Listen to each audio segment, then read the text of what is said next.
परमात्मने नमः। आत्मा स्वयं ज्ञान स्वरूप होने के कारण ज्ञान की प्राप्ति करनी नहीं पड़ती और न उसकी प्राप्ति में कोई परिश्रम या यत्न की ही आवश्यकता है। किसी अप्राप्त वस्तु को प्राप्त करने में परिश्रम और यत्न करना पड़ता है, परंतु यहाँ तो केवल नित्य प्राप्त ब्रह्म में जो अप्राप्ति का भ्रम हो रहा है, उस भ्रम को मिटा देना ही कर्तव्य है। वास्तव में यह भ्रम ब्रह्म को नहीं है, यह भ्रम उसी में है जो इस संसार के विकार को नित्य मानता है। वास्तव में तो ब्रह्म में भूल न होने के कारण उसे मिटाने के लिए परिश्रम करना भी एक भ्रम ही है, परंतु जब तक भूल है तब तक भूल को मिटाने का साधन करना चाहिए। अवश्य ही उन लोगों को जो इस भूल में है, जो इस भूल को मानता है, उसके लिए तो यह अनादिकाल से है। ऐसा कहा जाता है कि अनादिकाल से होने वाली वस्तु का अंत नहीं होता, पर यह ठीक नहीं, क्योंकि भूल तो मिटने वाली ही होती है। यदि भूल है तो उसका अंत भी आवश्यक है। यदि ऐसा माना जाए कि यह शांत नहीं है तो फिर किसी को भी प्राप्ति नहीं हो सकती। इसलिए यह अनादि और शांत अवश्य है। यदि यह माना जाए कि यह भूल अनादिकाल से नहीं है, पीछे से हुई है, तो इसमें 3 दोष आते हैं। प्रथम तो प्राप्त पुरुषों का पुनः भूल में पड़ना संभव है। दूसरे, सृष्टिकर्ता ईश्वर पर दोष आता है। और तीसरे, नए जीवों का बनना संभव होता है। इस हेतु से यह भूल अनादि और शांत ही सिद्ध होती है। वास्तव में काल की कल्पना भी माया में ही है, क्योंकि ब्रह्म तो शुद्ध और कालातीत है। वेद, शास्त्र और तत्ववेता महापुरुषों का भी यह कथन है कि एक शुद्ध बोध ज्ञान स्वरूप परमात्मा ब्रह्म के अतिरिक्त और कुछ भी नहीं है, परंतु किसी भी व्यक्ति के द्वारा संसार असत्य है यूँ कहा जाना उचित नहीं, क्योंकि वास्तव में यूँ कहना बनता नहीं। संसार को असत्य मानने से संसार के रचयिता, सृष्टिकर्ता ईश्वर, विधि निषेधात्मक शास्त्र, लोक परलोक और पाप पुण्य आदि सभी व्यर्थ ठहरते हैं, और इनको व्यर्थ कहना यह मानना अनधिकार की बात है। जिस वास्तविकता में शुद्ध ब्रह्म के अतिरिक्त अन्य का आत्यंतिक अभाव है, उसमें तो कुछ कहना बनता नहीं। कहना भी वही बनता है कि जहाँ अज्ञान है, और जहाँ कहना बनता है वहाँ सृष्टि के रचयिता, संसार और शास्त्र आदि सब सत्य है, और इन सब को सत्य मानकर ही शास्त्र अनुकूल आचरण करना चाहिए। सात्विक आचरण और भगवान की विशुद्ध भक्ति से अंतःकरण की शुद्धि होने पर जिस समय भ्रम मिट जाता है, उसी समय साधक कृतकृत हो जाता है। यही परमात्मा की प्राप्ति है। देश और काल के संबंध में हम लोगों का जो ज्ञान है वो बहुत ही सीमित और संकुचित है। हम लोग प्राय इस स्थूल देश को ही देश और युग वर्ष आदि स्थूल काल को ही काल समझते हैं, इनकी गहराई में नहीं जाते। देश क्या वस्तु है, उसका मूल स्वरूप क्या है, समय या काल क्या वस्तु है, उसका मूल स्वरूप क्या है, इसे ठीक ठीक हृदयगम कर लेने पर देश और काल विषयक हमारा अधूरा ज्ञान बहुत अंशों में पूर्ण हो सकता है, और हमारी दृष्टि सीमित देश और परिमित काल से परे पहुंच जा सकती है।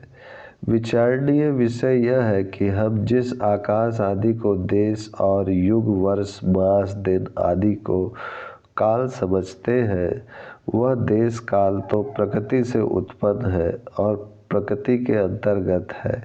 परंतु महाप्रलय के समय जब यह कार्य रूप संपूर्ण जगत अपने कारण रूप प्रकृति में लय हो जाता है, उस समय देश काल का क्या स्वरूप होता है? वह देश काल प्रकृति का कार्य होता है या कारण?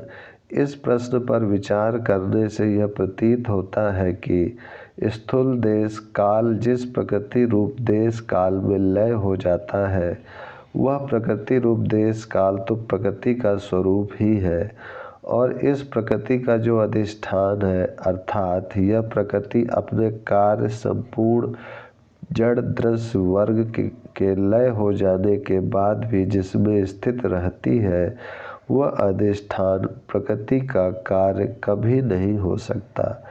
वह तो सबका परम कारण है, और सबका परम कारण वस्तुतः एकमात्र सच्चिदानंद घन परम पिता परमेश्वर ही है।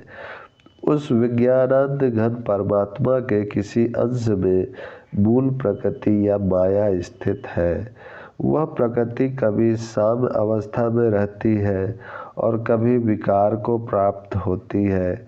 जिस समय वह साम्य अवस्था में रहती है, उस समय अपने कार्य समस्त जड़ दृश्य वर्ग को अपने में लीन करके परमात्मा के किसी एक अंश में स्थित रहती है, और जिस समय वही परमात्मा के सकाश से विषमता को प्राप्त होती है, उस समय उससे परमात्मा की अध्यक्षता में संसार का सृजन होता है।